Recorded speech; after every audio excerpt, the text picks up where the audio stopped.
প্রথম প্রশ্ন, যে স্বপ্নগুলো দেখলে শীঘ্রই জীবনে ভালো কিছু ঘটবে এমন স্বপ্ন সম্পর্কে শেখ আপনার আলোচনা শুনতে চাই। দ্বিতীয় প্রশ্ন, সাদা স্রাব কাপড়ে লাগলে নামাজ হবে কিনা। তৃতীয় প্রশ্ন, শেখ শুনেছি কিছু সূরা দিয়ে নামাজ পড়া যাবে না, সেই সূরাগুলো কি কি? আসসালামু আলাইকুম ওয়া রাহমাতুল্লাহি ওয়া বারাকাতুহু। আলহামদুলিল্লাহি ওয়াহদা ওয়াসসালাতু ওয়াসসালামু আলা মান লা নাবিয়্যা বা'দা। প্রিয় দর্শক, অত্যন্ত গুরুত্বপূর্ণ অনেক প্রশ্ন আমরা আপনাদের কাছ থেকে পেয়েছি। আজকের এই ভিডিওতে তার মধ্য থেকে উল্লিখিত নির্বাচিত গুরুত্বপূর্ণ 3টি প্রশ্নের জবাব নিয়ে বিস্তারিত আলোচনা করবে ইনশাআল্লাহ।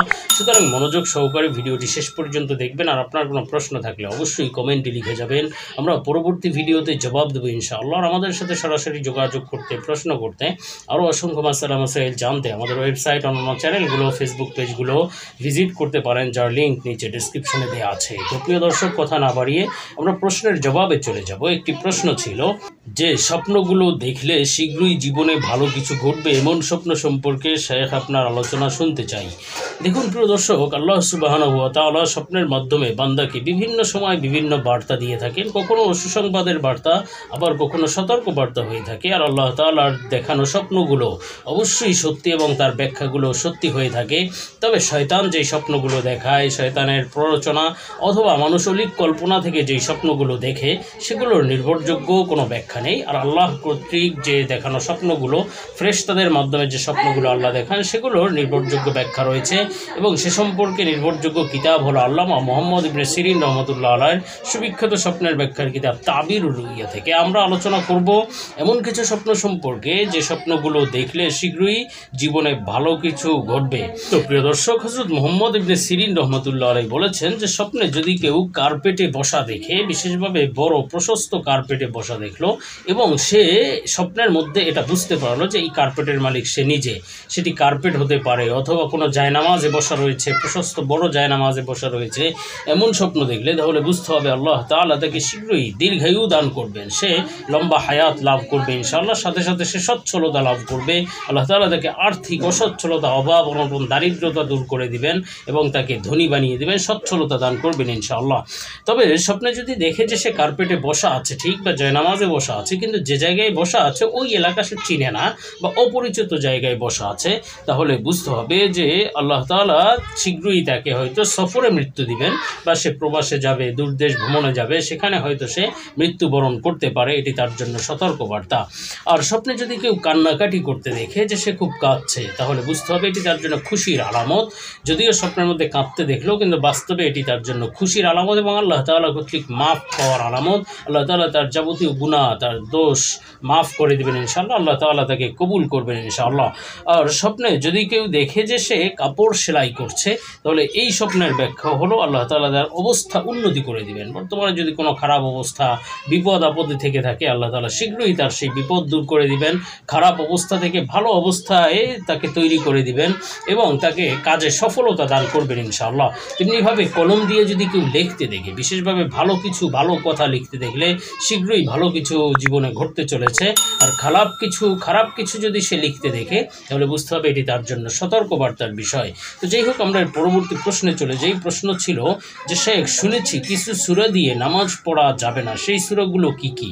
দেখুন, আসলে নির্ধারিত কোনো সূরা কোনো নির্ধারিত নামাজে পড়া যাবে না কখনোই, বিষয়টি এমন নয়। তবে নামাজে সূরা পড়ার ক্ষেত্রে বিশেষ কিছু নিয়ম রয়েছে, কিছু বিধিনিষেধ রয়েছে। যেমন আপনি যদি নামাজ পড়ান, আপনি যদি ইমাম হন এবং সেটি যদি কোনো স্টেশন অথবা কোনো প্ল্যাটফর্ম হয় যেখানে মুসাফিরদের বা যারা যাতায়াতকারী, ভ্রমণকারী, এদের আনাগোনা থাকে, আসা যাওয়া থাকে, এই সমস্ত জায়গায় যদি আপনি ইমাম হন অথবা নামাজ আদায় করান, নামাজ পড়ান, তাহলে অবশ্যই আপনার সেখানে লম্বা বড় সূরা দিয়ে আপনি নামাজ পড়ানো উচিত নয়, বরং ছোট সূরা, অপেক্ষাকৃত ছোট সূরা দিয়ে আপনি নামাজ পড়াবেন। কেননা সেক্ষেত্রে সম্ভাবনা আছে আপনি বড় সূরা দিয়ে নামাজ পড়ালে কোনো বাস স্টেশন, বাস অথবা ট্রেন, লঞ্চ, বিমান, এরা মিস করতে পারে, যাত্রীরা মিস করতে পারে। এই জন্য উচিত হলো এই সমস্ত স্টেশনে, বাজারে অথবা যেখানে মানুষের জরুরি বিভিন্ন কাজ থাকে, এই সমস্ত জায়গায় ছোট সূরা দিয়ে নামাজ আদায় করানো, নামাজ পড়ানো এটা আমাদের জন্য জরুরি।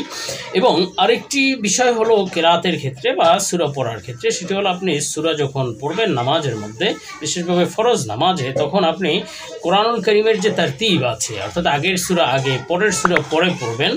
পরের সূরা প্রথম রাকাতে পড়লেন, এরপরে আগের সূরা দ্বিতীয় রাকাতে পড়লেন, এটি কিন্তু মাকরুহ ইচ্ছাকৃত করলে। যেমন নাকি সূরা ইখলাস, সূরা ফালাক, সূরা নাস, এটি হলো তারতিব।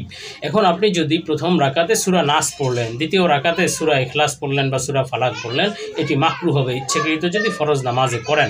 এজন্য ফরজ নামাজে আপনি তারতিব অনুযায়ী, কোরআনের তারতিব অনুযায়ী সূরা পড়বেন। এবং আরেকটি বিষয় হলো, বড় সূরাকে প্রথম রাকাতে পড়বেন আর ছোট সূরাকে দ্বিতীয় রাকাতে পড়বেন।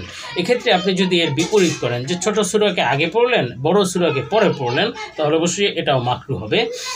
এজন্য আপনি এই যে ছোট বড় হওয়ার যে সূরাত বা ছোট বড় হওয়ার পরিমাণটা হলো 3 আয়াত পরিমাণ। যদি 3 আয়াত পরিমাণ কোনো সূরা বড় হয়ে যায় তাহলে সেটি বড় সূরা, আর যদি 3 আয়াতের কম হয়, যেমন 1 আয়াত অথবা 2 আয়াত যদি বড় হয়, তাহলে ওটা বড় সূরা হিসেবে গণ্য হবে না। ছোট বড় সূরা নির্ধারণ হবে 3 আয়াত ছোট বড় হওয়া। তো ছোট সূরাগুলোকে পরে পড়া এবং বড় সূরাকে আগে পড়া এবং এর সাথে সাথে কোরআনুল কারীমের তারতিব রক্ষা করা, এটি ফরজ নামাজের ক্ষেত্রে জরুরি একটি বিষয়।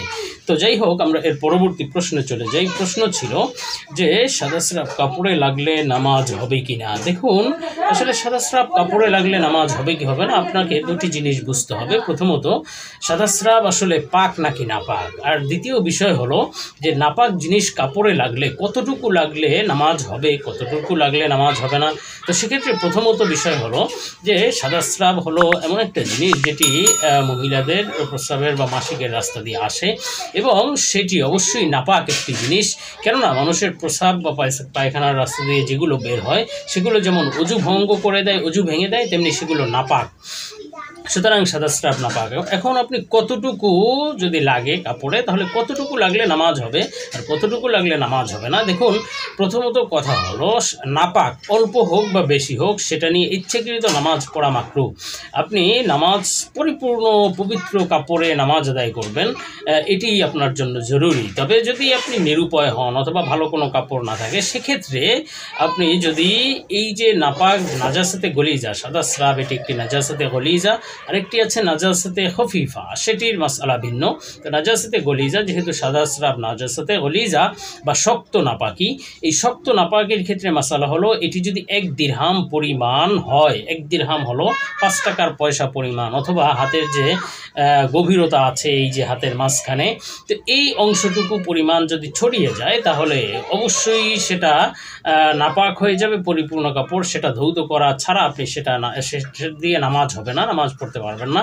তবে তার চেয়ে যদি কম হয়, 1 দিরহাম অথবা তার চেয়ে যদি কম হয়, তাহলে আপনি সেটা দিয়ে নামাজ হয়ে যাবে ইচ্ছাকৃত। অন্য কাপড় থাকা সত্ত্বে আপনি সেটা দিয়ে নামাজ পড়তে পারবেন না, তাহলে অবশ্যই মাকরুহ হবে।